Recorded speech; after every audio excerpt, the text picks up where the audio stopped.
નમસ્કાર, હું છું ગોપી ગાંગર. આપ જોઈ રહ્યા છો નિર્ભય ન્યૂઝ. આજે એક એવો વિડીયો સામે આવ્યો કે જેણે ખરેખર સવાલ ઊભા કરી દીધા કે શું ગુજરાતની અંદર પોલીસ છે, અને પોલીસ છે તો શું આ પોલીસનું આ સ્વરૂપ છે? કારણ કે જે ફોરેસ્ટ બીટગાર્ડના જે ઉમેદવારો છે, એ ઉમેદવારો આજે ગાંધીનગર બગીચામાં ભેગા થયા હતા, અને આ બગીચામાં જ્યારે ઉમેદવારો ભેગા થવાની હજી શરૂઆત પણ નહોતી થઈ, ત્યાં આગળ માત્ર કોઈ આંદોલનનો એ લોકોનું કામ નહોતું. માત્ર ને માત્ર એ લોકો આજે ત્યાં આગળ એ ડિસ્કસ કરવા ભેગા થયા હતા કે આને લીગલી આપણે કઈ રીતે ચેલેન્જ કરી શકીએ, કારણ કે જે રીતની ગડબડો સામે આવી રહી છે અને જે રીતની પરીક્ષાની અંદર ગડબડ થયા બાદ નોર્મલાઇઝેશનમાં જે કોકના માર્ક્સ વધ્યા છે, કોકના માર્ક્સ ઘટ્યા છે, આ પ્રકારની એક સિસ્ટમ સામે આવી છે. અને તેવામાં એ જે યુવતીઓ હતી તેઓ ભેગી થઈ હતી, એટલે બે હજી તો ભેગી થઈ હતી એ પહેલા જ પોલીસ ત્યાં પહોંચી અને તેમને ડિટેન કરી લીધા અને તેને થપ્પડ પણ મારી, જેનો વિડીયો હવે ઘણો વાયરલ થઈ રહ્યો છે. આપણી સાથે ફોરેસ્ટ બીટગાર્ડના જ જે ઉમેદવાર છે તે અહીંયા આગળ જોડાયા છે, તેમની સાથે જ વાત કરીશું. આપણી સાથે ઝાલા વિપુલસિંહ છે, ગજેન્દ્રભાઈ છે, આ લોકો બંને ઉમેદવાર છે. વિપુલભાઈ, શું કહેશો? જે રીતનો વિડીયો આજે સામે આવ્યો છે, આને લઈને શું કહેશો તમે? બેન, પેલા તો કોઈ મારવાનો હક જ નથી ઉમેદવારને, કે એની માંગણી લઈ લે કન્ફ્યુઝ છે. એને મારવાનો કોઈ હક નહીં આ મેડમ ને આપ્યો કે ઘસેડીને કોઈને ખસેડવામાં આવે. આવું કોઈ આંદોલન તો એવું એમને કોઈ હાનિ તો કરી નથી કે આ લોકો એવું કરી શકે. મેડમ ને કોઈ હક નથી કે બેન ને કોઈ હાથ પકડીને ઘસેડવાનો. એવું તો કોઈ વર્તન કરી નથી બેન ને તે ઘસેડવામાં આવે ને. એવું તે શું કર્યું એને? પણ તમને એવું લાગી રહ્યું છે કે ઉપરથી આ તો ઉલટા ચોર કોતવાલ કો ડાંટે, આ પરિસ્થિતિ એવી ઊભી થઈ કે જે પોલીસ વાળા હતા એમને ખાલી પેલા લોકો જે હજી તો ભેગા પણ નહોતા થયા એ પહેલા જ તેમને આ રીતે મારીને પકડી લીધા. મારવાનો તો કોઈ હક જ નહીં આવતો મેડમ. એના ન્યાય માટે આવી છે ને એના હક સક જવા દેવું પડે. તે મેડમે એને ઘસેડવાનો કોઈ હક ખરો એને થપ્પડ પણ મારી એને એમનો કોઈ હક નથી મેડમ નો. અને ઉમેદવારો એમના ન્યાય માટે આવેલા છે. અને આ મેડમ એને થપ્પડ મારી ઘસેડતા પણ અમે વિડીયોમાં જોયેલી છે. અચ્છા, પણ જે રીતે તમે લોકો ન્યાય માંગી રહ્યા છો, આટલા વખતથી તમે લોકો સતત આંદોલન કરી રહ્યા છો, માંગ કરી રહ્યા છો કે નોર્મલાઇઝેશનમાં અમને બધાના માર્ક્સ ખાલી બતાવવામાં આવે. એ માર્ક્સ તો સરકાર બતાવી નથી રહી, પણ હવે શું આગળ તમે લોકો શું રણનીતિ કરવા માંગી રહ્યા છો? આગળ તો મેડમ આંદોલન તો ચાલુ જ રહેવાનું. જો સુધી ન્યાય નહીં મળે તો સુધી આંદોલન ચાલુ જ રહેવાનું. અમે પણ પાછળ હટવા વાળા નહીં. આપણી સાથે ગિરેન્દ્રસિંહ છે. ગિરેન્દ્રસિંહ, શું કહેશો આપ? કારણ કે જે રીતે આખું આજે વિડીયો વાયરલ થયો અને પછી ચર્ચા થવા લાગી કે ત્યાં આગળ પોલીસ હતી, એ પોલીસ જે ઇન્ટરવ્યુ લેતા હતા એમાંથી પણ ચાલુ ઇન્ટરવ્યુમાંથી પકડીને લઈ ગઈ પોલીસ મહિલાઓને. હવે મેડમ, વિડીયો જોયા પછી તો એવું લાગ્યું કે એઝ અ સ્ટુડન્ટ તરીકે પોતાનો હક માંગવા ગયેલા વિદ્યાર્થીઓ એવું હોય કઈ ખોટું કામ કરેલું હોય, કાં તો કોઈ ત્યાં જઈને કોઈ ઉપદ્રવ ઉભા કરતા હોય કે કોઈ ગુનામાં હોઈએ તો આવી રીતના વર્તન કરી શકાય. અમે અમારી ખાલી માંગણી મૂકવા માટે ગયા હતા, અને એવું બી નતું કે માંગણી મૂકતી વખતે બી કોઈ સ્ટુડન્ટ ગેરવર્તણૂક કરતું હોય. તો આ લોકોએ એટલીસ્ટ એટલું તો સમજવું જ જોઈએ એમ કે સ્ટુડન્ટ તરીકે અમારાથી આવું વર્તન ના થાય. અને જ્યારે અમુક સ્ટુડન્ટ જોડે વાત કરી ત્યારે એ લોકો એવું જ કીધું કે અમારા ઉપરથી ઓર્ડર આવું છે, અમારા સરે આવું કીધું છે, અમારા મેડમે આવું કીધું છે. તો એ વસ્તુ ખોટી કહેવાય એમ. અને બધું આ મેરિટ લિસ્ટમાં ઘણા લોચા છે. પહેલા રિઝલ્ટ આપી દીધું, ફરી માર્ક આપ્યા, ફરી ભૂલો સુધારી, ઘણું બધું પ્રશ્નો ઉભા થઈ ગયા. એમાં સૌથી મોટું મને અયોગ્ય લાગ્યું હોય તો એવું છે કે જે એકચ્યુઅલી મેરિટ લિસ્ટ છે ને પીડીએફમાં આપવું જોઈએ, એ લોકો પર્સનલમાં આપે છે. અને પર્સનલમાં મેં એક એવા ઇસ્યુ જોયા છે કે 100 માર્ક વાળા સીધા 170 ના મેરિટમાં આવી ગયેલા છે. અને અમુક લોકો એવા છે કે જે લોકો એવું કહેવા માંગે છે કે મારે 100 માર્ક હતા તો હું 160 ના મેરિટમાં છું. ઘણા લોકો 150 વાળા 140 ના મેરિટમાં નહીં. એસટી કેટેગરીના વિદ્યાર્થીઓ અમુક 130, 140 CWS ના છે, જે લોકો 10 પ્લસ માર્કના મેરિટમાં નહીં. તો 90, 100 માર્ક વાળા ગયા કઈ રીતના મેરિટમાં એમ. એટલે આ થોડું અઘરું લાગે છે એમ. તો એના માટે અમુક અપીલો અને દલીલો કરીએ છીએ. હવે આ દલીલોમાં સરકાર સ્ટુડન્ટ જોડે હવે ગેરવર્તણૂક કરવા માંડી છે. હવે જતી વખતે અમે એવા બી કિસ્સા જોયેલા છે કે જતી વખતે અમદાવાદથી રિટર્ન થયેલા સ્ટુડન્ટ બી છે. અમે પોતે અમદાવાદથી રિટર્ન થયેલા સ્ટુડન્ટ છીએ. અમને ત્યાં જવા જ નહીં દીધા. અમારા હાથમાં નોર્મલી કાગળિયું જોયા પછી જોઈ લીધા પછી રિટર્ન કરેલા સ્ટુડન્ટો છીએ એમ. અને અમુક વ્યક્તિઓ તો એવું બી કીધવામાં આવશે એમ. એટલે આ બધા સ્ટુડન્ટોના કોઈ સપોર્ટમાં નથી સરકાર આવતી, નહીં કોઈ નેતા આવતું, નથી કોઈ એઝ એ ક્લાસીસ વાળા બી હાલમાં કોઈ મીડિયામાં બધા જાહેર કરી દે છે એમ કે અમે તમારા સાથે છીએ, અપીલ કરશું, દલીલ કરશું. પણ જ્યારે સ્થાનિક જગ્યા પર જઈએ ને ત્યારે ના તો કોઈ વિડીયો વાળું આવે છે, ના કોઈ શિક્ષક આવે, ના કોઈ નેતા આવે, ના કોઈ કર્મચારી મદદ કરે છે. હસમુખ સાહેબે બી બધું ડિલીટ મારી દીધું, એકાઉન્ટ બેકાઉન્ટ. તો હવે અમારે જવું ક્યાં? એટલે આ બહુ અઘરું લાગે છે હવે અમને એમ. બિલકુલ અઘરું લાગી રહ્યું છે. આપણી સાથે મીતભાઈ જોડાયા છે. મીતભાઈ, શું કહેશો? કારણ કે જે રીતે આજે આ થયું.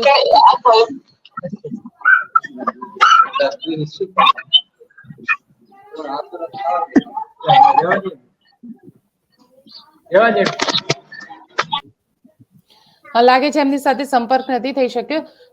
તમે શું કહેશો? કારણ કે જે રીતે આખું ઘટનાક્રમ સામે આવી રહી છે અને આજે તો છોકરીઓને જે રીતે મારીને ડિટેન કરવામાં આવી, એને લઈને ગિરીન્દ્રભાઈ, આપનું શું કહેવું છે?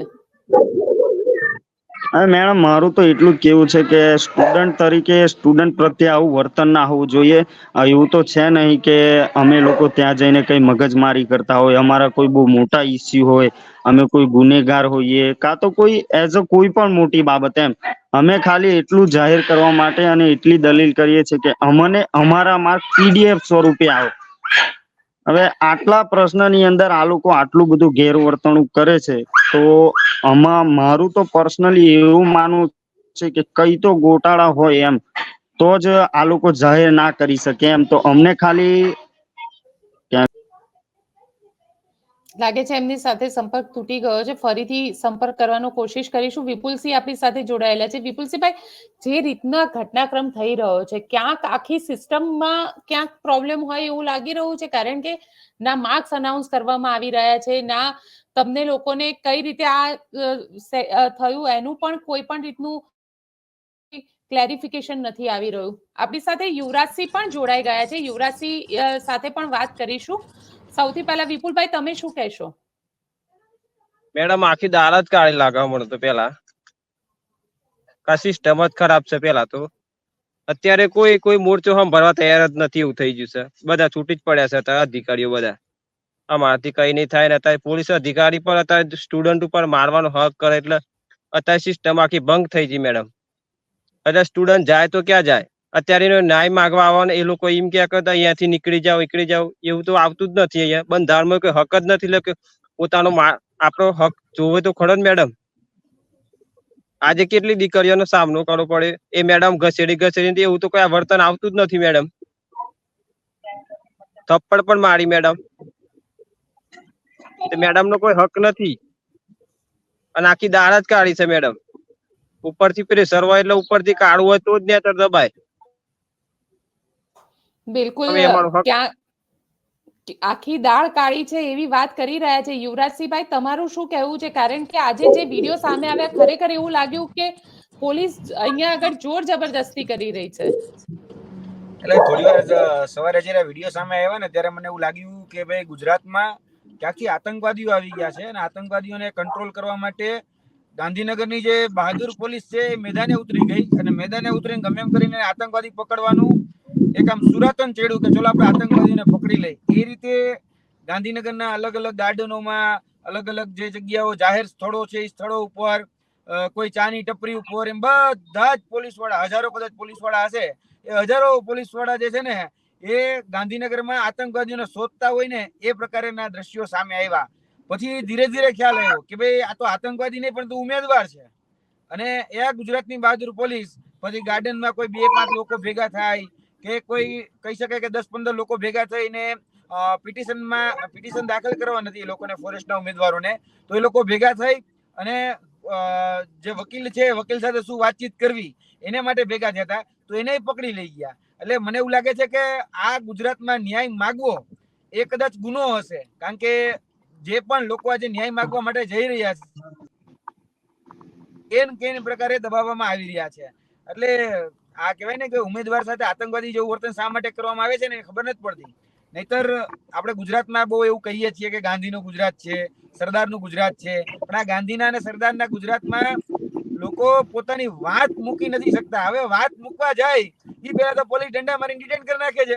હવે પોલીસને એ પણ કહેવાનું કે આટલી બધી બહાદુર છો, આટલા બધા કદાચ આટલી બધી બહુ ચરબી ઉચડતી હોય, બરાબર, તો આપણી પાસે ઘણા બધા બીજા ગુનેગાર હોય છે. આ ડ્રગ્સ માફિયાઓને એક વખત તમે આ રીતે ઝાપટો મારો ને, આ રીતે અત્યારે જે બહેનો ઉપર આજે જે હાથાપાઈ તમે કરી, જે દાદાગીરી કરી, જે ધમકાવો છો, અને સમાચાર તો ત્યાં સુધીના છે કે માબેન સુધીની એ ગાળો એ અહીંયાના જે કહેવાતા ઉચ્ચ અધિકારી, જે પીઆઈ દરજાના અધિકારી હતા, એ પીઆઈ દરજાના અધિકારીએ માબેન સામેની ગાળો એ વિદ્યાર્થીઓને આપી છે કે તમારા બાપનું ગાંધીનગર છે, તમે શું આ દોડ આવો છો, એ પ્રકારની વાતચીત કરી છે.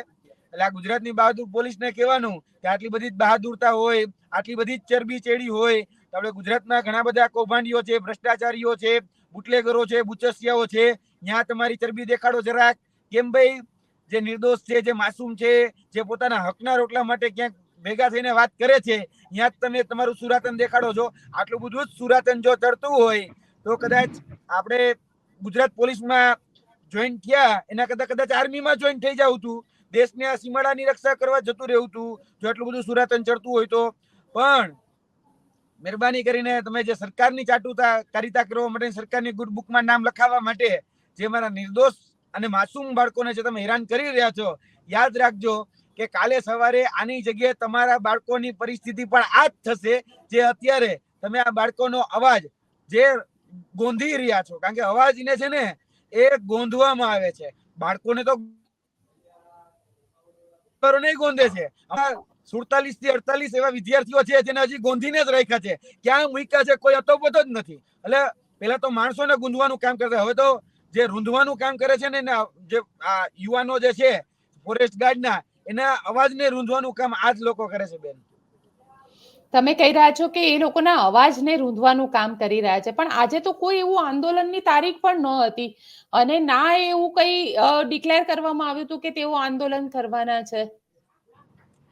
આજે બેન એ ઉમેદવારો છે, અહીંયા ફોરેસ્ટ બીટગાર્ડના જે ઉમેદવારો છે, એ ઉમેદવારો હાઈકોર્ટના દરવાજા ખખડાવવા માટે એક ટીમ બનાવીને, કારણ કે જે રીતે ગ્રુપમાં ચર્ચાઓ થતી હતી એ ગ્રુપના આધારે હું તમને કહું છું, કારણ કે ભાઈ પિટિશનનો ખર્ચો બહુ લાંબો એવો આવતો હતો, એટલે બધાએ કીધું કે આપણે બધા ભેગા મળી અને એક સારો વકીલ રાખીને આપણે બધા કોર્ટમાં જશું. એટલે એ કદાચ 100-200 લોકો ભેગા થઈને કોર્ટમાં જવાના આ પ્રયાસ કરી રહ્યા હતા. એમાં પણ એ વકીલને મળી આવ્યા હતા અને વકીલ સાથેની ચર્ચાઓ થઈ હતી. હવે વકીલે એવું કીધું હતું કે ભાઈ તમારે બધા રૂબરૂ આવવું પડશે અને તમે જ્યાં કહેશો અહીંયા મારા આસિસ્ટન્ટને મોકલી દઈશ, ત્યાં તમારે વકીલાતનામામાં સાઇન કરવાની રહેશે અને જે ઉમેદવાર પિટિશનર બનવા માંગતો હોય એને પોતાના ઓરિજિનલ ડોક્યુમેન્ટ, એટલે કે જે અત્યારના જે વાંધા અરજીઓ છે એ વાંધા અરજીઓ તમારે આપવી પડશે.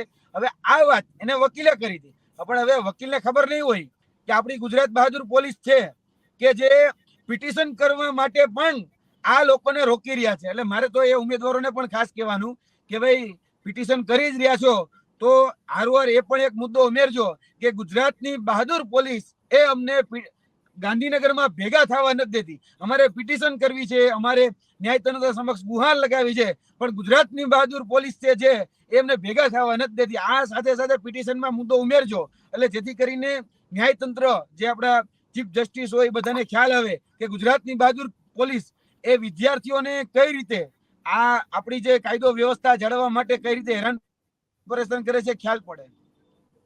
આપણી સાથે અપૂર્વ ચૌધરી જોડાયેલા છે. અપૂર્વભાઈ, શું કહેશો જે રીતે આજે થયું?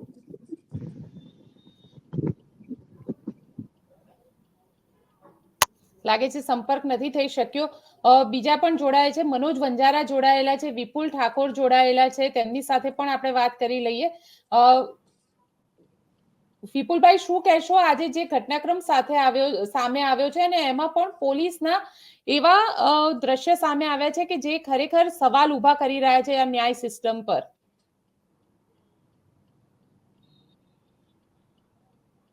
લાગે છે એમની સાથે નેટવર્કનો ઇશ્યુ છે. યુવરાજસિંહ, તમને જ સવાલ પૂછી લઉં, કારણ કે આ જે આખો ઘટનાક્રમ સામે આવ્યો, આપણે તો ઘણા આંદોલનો છેલ્લા 1 વર્ષની અંદર મેં જોયા છે, ટેટ ટાટના હોય કે ફોરેસ્ટ બીટગાર્ડના હોય કે અન્ય આંદોલનો હોય. આ આંદોલનમાં જે રીતે પોલીસ વર્તન કરી રહી છે, આ ક્યાંક સરકારને ડર સતાવી રહ્યો છે કે આ જે ઉમેદવારો છે એ ઉમેદવારો ક્યાંક તેમના માટે ખતરો ન બની જાય? બેન, ખતરાની વાત જ નથી.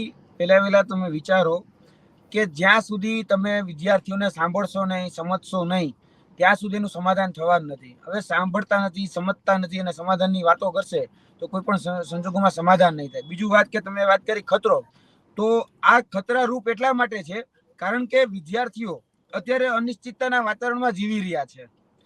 આ લોકો જે ઉમેદવારો છે એ ઉમેદવારો માંગણી જે કરી રહ્યા છે કે ભાઈ સીબીઆરટી પદ્ધતિ રદ કરો, અમારા નોર્મલાઇઝેશનના માર્ગ જાહેર કરો, જો જગ્યા વધી શકતી હોય તો જગ્યા વધારો, આ પ્રકારની વાતચીત કરી રહ્યા છે. હવે પોતાની માંગણી વ્યક્ત કરવી એ લોકશાહીમાં જો કઈ ગુનો તો છે નહીં, પોતાની વાત મૂકવી એ કઈ ગુનો તો છે નહીં. આપવું ન આપવું એ સરકારના હાથમાં છે, પણ વાત તો મૂકી શકે ને. આજે નાગરિક તરીકેના જે રાઇટ્સ એને મળેલા છે, આપણે અધિકારો જે મળેલા છે એ અધિકારો પ્રમાણે વાત મૂકી રહ્યા છે. તો ભાઈ ડર શા માટે છે? આટલો બધો જે ડર છે એ ડર ક્યાંક ને ક્યાંક જોવા જઈએ તો સરકાર જે આખે જે તંત્ર જે ચાલી રહ્યું છે એમાં એની નામોશી થાય એમ છે. કારણ કે જે કંપનીને કોન્ટ્રાક્ટ સોંપવામાં આવ્યો એ કંપનીની વાલા દવલા થવા માટે, એ લોકોને પૈસા ચૂકવવા માટે આ બધા જ લોકો ક્યાંક ને ક્યાંક કોર્પોરેટને રાજી કરવા માટે, એ પછી ગૌણ સેવા હોય કે પછી સરકારના અમુક નેતાઓ જે છે, જે આ પ્રકારની જે કંપની, જે કોર્પોરેટ કંપનીઓ હોય એની ચાટુકારિતા કરી અને એમાંથી ક્યાંક કટકીનો હિસ્સો મેળવતા હોય, એવા લોકોને દુખી રહ્યું છે પેટમાં. કેમ કે એ વિચારી રહ્યા છે કે સીબીઆરટી પદ્ધતિ જતી રહેશે તો મારા કટકીના હિસ્સાનું શું? એટલે દુખે છે ત્યાં, કારણ કે એને કટકીનો હિસ્સો છીનવાઈ શકે એમ છે.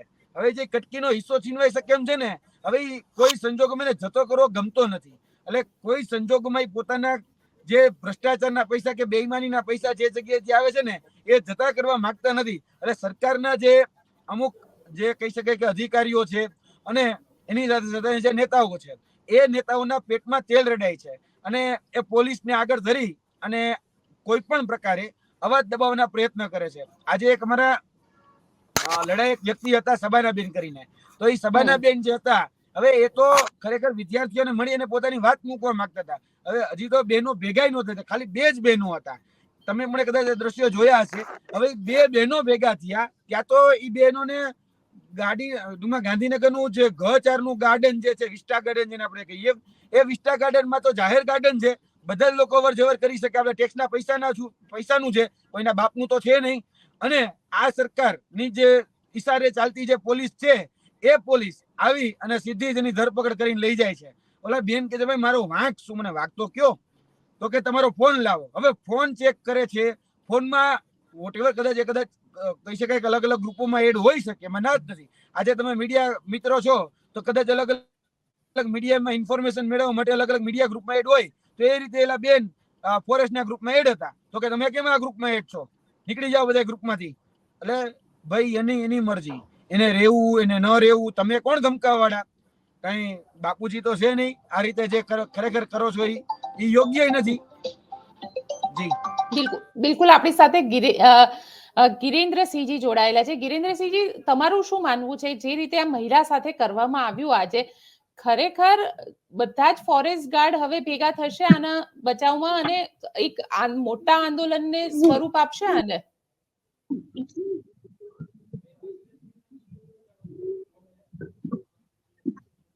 તમારો અવાજ નથી આવી રહ્યો. તમારો અવાજ હવે મેડમ ભેગું તો થવું જોઈએ. હવે આ સ્ટુડન્ટ લોકો જે છે ને એકબીજાને સંપર્ક કરીને, હવે આવે છે? જી આવે છે આપનો અવાજ. હેલો, હા આવી રહ્યો છે આપનો અવાજ. આવે મેડમ અવાજ? હા આવે છે. તો મેડમ જે આ બેનો જોડે જે પોલીસનું વર્તન થયું ને, હા, તો એ વિડીયો જોયા પછી મને એવું લાગે છે અમે એક્ઝામમાં એવું તો શું કર્યું એમ કે અમે ગાંજો વેચીએ, અમે દારૂ વેચીએ તો અમારે ગાંધીનગરમાં જઈને અમારે માર ખાવા માટે જવાનું હોય? અમે અમારા હક માટે ગયેલા સ્ટુડન્ટ છીએ. બિલકુલ હક માટે ગયેલા સ્ટુડન્ટ છે આ. અને યુવરાજસિંહ આપણી સાથે જોડાયેલા છે. યુવરાજસિંહને સીધો સવાલ પૂછી લઈએ. યુવરાજસિંહ, આપનો અવાજ મ્યુટ છે. યુવરાજસિંહ, દેશ આવતીકાલે આઝાદીનો આ અમૃત મહોત્સવ મનાવી રહ્યો છે, જેવી રીતે કેન્દ્ર સરકાર કહી રહી છે. અને આવતીકાલે 15મી ઓગસ્ટ છે, એ પહેલા 15મી ઓગસ્ટની આ સાંજે જે રીતના દ્રશ્ય સામે આવ્યા છે, ખરેખર એવું લાગે છે કે દેશ આઝાદ થયો છે? તો દેશ આઝાદ જે રીતે આ જે દ્રશ્યો જે સામે આવી રહ્યા છે એ પ્રકારે તો લાગતું નથી. દેશમાં જે નાગરિકો છે ને, એ નાગરિકોને ખાસ કરીને જો ગુજરાતના યુવાનોની પહેલા હું વાત કરી દઉં તો ગુજરાતના યુવાનોને જે ભ્રષ્ટાચાર થઈ રહ્યો છે, જે કૌભાંડ થઈ રહ્યા છે, એમાંથી આઝાદી જોઈએ છે. ગુજરાતના યુવાનોને આ સીબીઆરટી પદ્ધતિમાંથી આઝાદી જોઈએ છે. ગુજરાતના યુવાનોને આ જે પરીક્ષા પદ્ધતિમાં જે ગેરરીતિઓ, ગોબાચારીઓ, ભ્રષ્ટાચારો, કૌભાંડો જે થઈ રહ્યા છે ને, એમાંથી આઝાદી જોઈએ છે. હજી સુધી આપણે આઝાદી અપાવી નથી શક્યા. કેવા પૂરતા આપણે અંગ્રેજોના શાસનમાંથી, એક સમયના જે ધોરા અંગ્રેજો હતા એના શાસનમાંથી આઝાદી ચોક્કસ મેળવી ચૂક્યા, પણ એના પછી જે શાસનો જે અત્યારે જોઈ રહ્યા છીએ એમાં જે કાળા અંગ્રેજો છે, એ કાળા અંગ્રેજો ધોળા અંગ્રેજોના બાપ છે. એ ધોળા અંગ્રેજો છે અત્યારના જે કાળા અંગ્રેજો છે, એમાં જોવા જઈએ ને તો એક લેટેસ્ટ વર્ઝન, જે મોબાઈલમાં એક અલગ વર્ઝન આવે ને કે દિવસે ને દિવસે અપડેટ અને અપગ્રેડ થાય, એ રીતે આ કાળા અંગ્રેજો છે ને એ ધોળા અંગ્રેજો પાસેથી શીખી અને જરાક અપડેટ થયા છે. જે પેલા ઓલા અંગ્રેજો હતા, ભાગલા પડો ને રાજ કરો, 1905માં બંગાળના ભાગલા પડ્યા ત્યારે આ નીતિ અપનાવવામાં આવી હતી. પછી આ જે અત્યારના જે અંગ્રેજો છે એ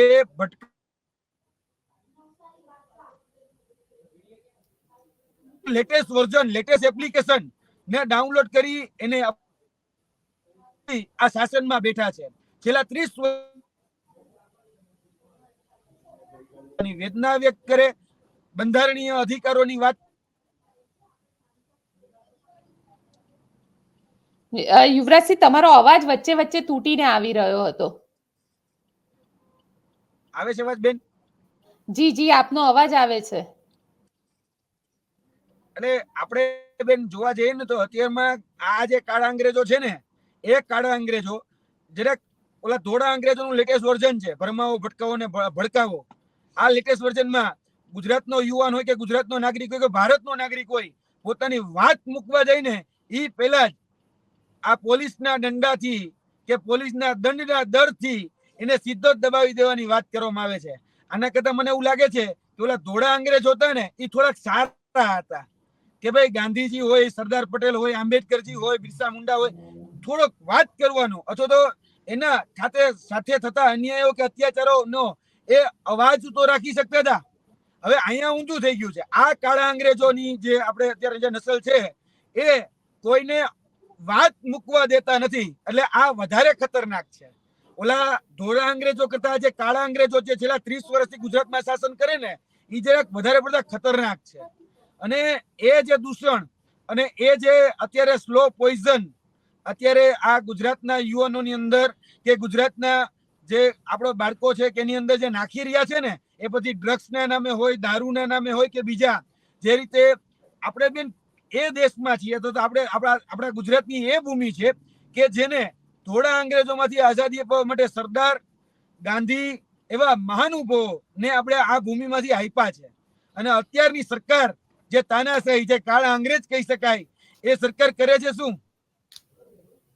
બધાના અવાજ દબાવવાના કામ કરે અને માઈકાંગલા કઈ રીતે બનાવવા, એ કામ અત્યારની સરકાર કરે છે. એટલે લોકોને માઈકાંગલા બનાવવાનું કામ એ અત્યારે થઈ રહ્યું છે. આઝાદીના 75 વર્ષ તમે કીધા, પણ આઝાદીના 75 વર્ષમાંથી આનાથી ક્યારે આઝાદી મળશે એ હજી નક્કી નથી. એટલે સાચી આઝાદી જો જોવા જઈએ, બરાબર, હું કોઈ કંગના રાણાવત વાળી તો નથી કહેતો, પણ આઝાદીની જો વાત કરવામાં આવે કે પોતાના અભિવ્યક્તિની આઝાદી, પોતાની વાત એ બધા જ પ્લેટફોર્મ પર મૂકવાની સ્વતંત્રતા, સાચું ખોટું એ અલગ વિષય છે, પણ પોતાની વાત અથવા તો પોતાની વર્તનની અભિવ્યક્તિની આઝાદી એ હજી સુધી બેન મળતી નથી. ગાંધીનગરની અંદર ભેગા થઈને સીધી ટીંગા ટોળી થઈ જાય, સીધો લાઠીચાર્જ થઈ જાય. આજે પણ દમન કરવામાં આવ્યું, આજે પણ ગુંડાગીરી દેખાડવામાં આવી, અને એ ગુંડાગીરીમાં સબાના બેન થી લઈ અવની બેન થી લઈને ઘણા એવા મહિલા ઉમેદવાર હતા જેને ઢસડવામાં આવ્યા, જેના કપડા ફાડી નાખવામાં આવ્યા. એ પ્રકારના દ્રશ્યો પણ અમારી પાસે ઉપલબ્ધ છે. એટલે કપડા ફાટી જાય ત્યાં સુધી ગુજરાતની કહેવાતી બહાદુર પોલીસ એ ઢસડે જ છે. એને સરકારે કામ સોંપ્યું છે કે ભાઈ તમારે ઢસડી અને ગુજરાતના યુવાનોને ડર બેસાડી દેવાનો છે. આ ડરમાંથી આઝાદી ક્યારે મળશે ગુજરાતને? કારણ કે આઝાદીની આની જરૂર છે કે ગુજરાતના યુવાનને કે ગુજરાતના બાળકને આજે પોલીસથી ડર ન લાગવો જોઈએ. પોલીસ એના રક્ષક તરીકે હોવી જોઈએ, પણ ગુજરાત સરકાર અને ગુજરાત પોલીસ એ ડર ઉભો કરે છે કે જો તમે અમારી સામે અવાજ ઉઠાવ્યો તો અમે તમને જેલમાં નાખી દેશું, અમે કહીએ તમારે કરવાનું.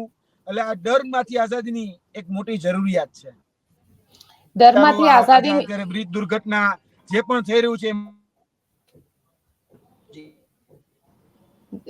યુવરાજસિંહ, સવાલ અહીંયા એ છે કે ડરમાંથી આઝાદીની જરૂરત છે, પરંતુ જે રીતના ઘટનાક્રમ સામે આવી રહ્યા છે અને જે રીતનો આખો આજનો ઘટનાક્રમ સામે આવ્યો એ પણ ત્યારે આવ્યો કે જ્યારે દેશ આવતીકાલે આઝાદી પર્વ મનાવી રહ્યું છે. આખા ગુજરાતની અંદર દેશભક્તિના નામે તિરંગા યાત્રા કાઢવામાં આવી રહી છે, અને ત્યાં આ રીતે જે બહેનો છે, ફોરેસ્ટ ગાર્ડની બહેનો, અને એ પોતાનું હક માંગવા માટે ત્યાં ગઈ હતી. એને કારણ કે જે રીતે રિઝલ્ટ આવ્યું છે અને રિઝલ્ટની અંદર હવે આની અંદર શું યુવરાજસિંહ, કારણ કે નેક્સ્ટ સ્ટેપ આની અંદર તમે લોકો શું નક્કી કરી રહ્યા છો?